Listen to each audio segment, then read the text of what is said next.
What's the most resilient parasite? An idea.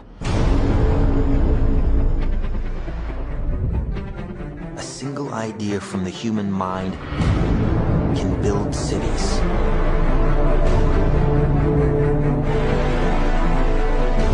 An idea can transform the world and rewrite all the rules. Which is why I have to steal it. He's hiding something and we need to find out what that is.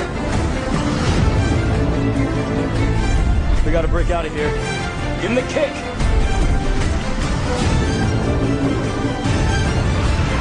This was not a part of the plan! Wake me up! Wake me up!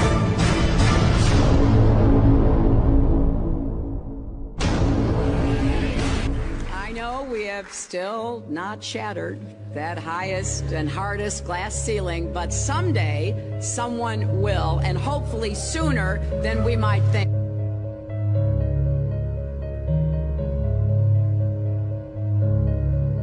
As the galaxies go whizzing by over the glass dome ceiling. Now tell me that doesn't work for you.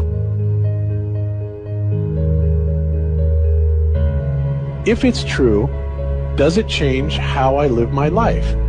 This is something that is not an easy answer because of the magnitude of what we're talking about here. How it will change your life, first of all, when you understand it, is dramatic, to say the least. Will it change you from having to go to your job every day and the things that you typically do every day? No. But when this knowledge becomes more mainstream and these agencies are starting to be held accountable, and you understand that they're all participating in this, not just the United States government, not just NASA, but China, Russia, India, all of them have space programs. They all have the same symbolism. They're all doing the exact same thing to their citizenry. And the first thing you have to understand about this is that the deception goes all the way to the top. And when I say all the way to the top, you have to kind of get rid of the notion that the people at the very highest levels are working together.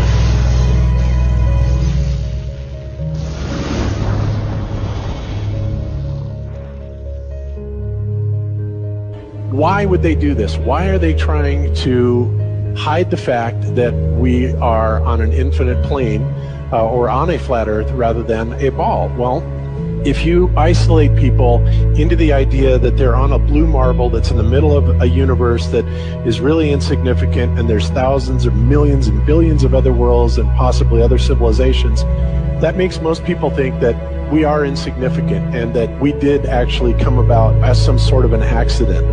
Now, when people believe that, their minds are much more malleable into being given the idea that there is no God, there is no creator. And because of that, that also gives the controllers this fertile soil to build other deceptions on.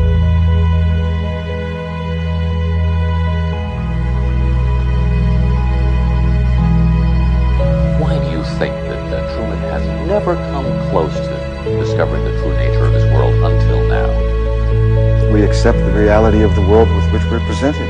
It's as simple as that. It's about total control, mental, physical, spiritual, every way, shape, form possible. You have to remember how big of a conspiracy this is. This isn't talking about just the JFK thing, or isn't talking about just 9/11. It's on an umbrella kind of system to where it is the biggest deception that there is. It actually exposes every other deception, and nothing else brings down the power of the elite, because it really exposes education, science, the economy, television, museums, universities. Think of all the things that have been fooled. I feel worse for the people that are out there building satellites, the people that are out there actually working for these space agencies, the people out there teaching in schools as professors, because they would all come to the conclusion eventually, once this gets out, that they've all been contributing to the lie. Why do you believe what you believe? Prove it without using NASA or any other space agency. the government or military of any country in the world. Why would I say that? NASA has been proven to be liars time and time again. I could spend a whole weekend here showing you the lies of NASA. How many of you believe your government is 100% honest and can be trustworthy? And how many of you know the military answers to their government? Okay, so if those three sources are all proven liars, why would you trust them? Fool me once, right? Shame on you. Fool me twice, shame on me. I say, continue to believe pathological liars and you're an idiot. But that's what we've all done. And so, I look at these stuff, we've all seen the textbooks, we've all seen the videos and movies and all these things, and there's so much of it. Do you know what the budget NASA has? You know how much they get? How much money they get? Have you seen the movie Gravity? Okay. That's made for about $100 million, give or take. And if you saw the movie Gravity, that was pretty impressive. I saw it on IMAX, big screen, like, wow. I mean, I felt like I was with Sandra Bullock flying around in space, freaking out myself. Okay, this is what they're able to do with $100 million. What are you able to do with tens of billions of dollars a year since the 60s? Now, in my opinion, we're being lied to not only about the shape of the Earth, we're being lied to about the very nature of reality itself. In 1954, Admiral Richard Byrd, a highly decorated naval officer, conducted an interview where he alluded to the idea that there may very well be land beyond the poles. Admiral Byrd, you've been to both the North Pole and the South Pole. Is there any unexplored land left on this Earth that might appeal to adventurous young Americans? Yes, there is. But strangely enough, there's left in the world today an area as big as the United States that's never been seen by a human being. And that's beyond the pole, on the other side of the South Pole, from Middle America. And I think it's quite astonishing that there should be an area as big as that unexplored. That's a tremendous So challenge. there's a lot of adventure left down at the bottom of the world. Admiral, do you hope to see that? We don't know. That's the big problem. We don't know where we are. Okay? That's what we're all trying to figure out here. But there is the Antarctic Treaty where, 53 or so nations have signed saying that no one's going to lay claim to Antarctica and that there are massive restrictions for travel there. You can't just get up and go to Antarctica on your own. You have to have a tour guide with you, and there are only certain entry points, and there are limits on where you can go search. Personally, I think the unconquered South face is the only one worth scaling. It's a 20,000-foot sheer wall of ice, but that's never stopped me before.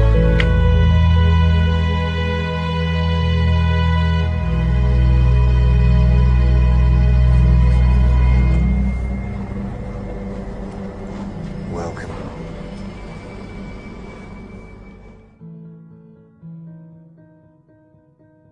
No, I just want to stand on top of the wall and piss off the edge of the world.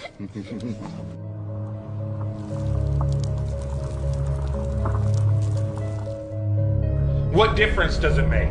What difference does it make? Yeah, that's their favorite line.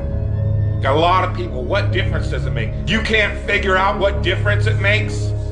If you can't figure out what difference it makes that the people running your world have lying to you over and over your whole life, if you can't figure out that someone lying to you is trying to control you, suppressing of information, of knowledge, is control. Deception of information and knowledge is a form of control. So what difference does it make? It makes a big difference, because once they start omitting information or lying about information about where you live, they're doing it to control you, period. Why am I having to explain this to critical thinkers in the truth movement? The way you control billions of people is to keep them divided and fighting each other. Flat Earth is not a psyop. Flat Earth destroys the psyop. Every psyop that's been used to control us. For as long as they've known about it. So this system has been in power and control for hundreds of years, ever since they convinced the rest of the world that they didn't know where they live. It created this fantastical scenario to make people feel insignificant and to follow those that appear to know better. Why is the flat earth so important? Because it shows the deception. And if everybody would just come together and demand answers, they would be in checkmate. They would not know what to do. Train up a child in the way that he should go, and when he is old, he will not depart from it. I believe that's why we have so many who are indoctrinated to still believe and fight so hard for the heliocentric model. The reason being is because we've been taught the globe model since before we had the ability to think for ourselves. Think about that. Before you could think for yourself, before you could form rational thought, you've been taught that you live on a spinning ball, although your five senses tell you something totally different.